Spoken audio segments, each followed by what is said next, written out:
Sacred Heart University is working with the National Fish and Wildlife Foundation to help restore the coastal habitat of Stratford Point.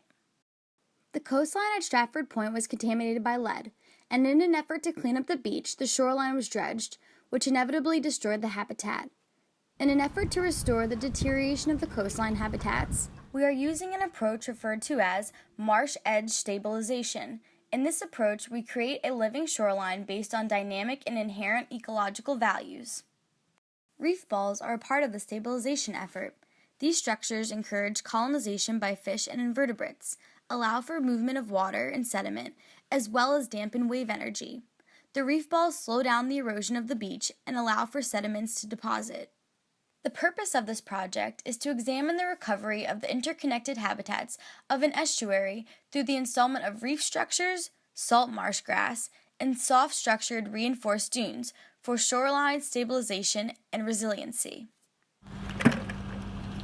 Before the installation of the reef balls, Sacred Heart students volunteered to help clear the beach of oyster shells to avoid over-colonization on the reef balls.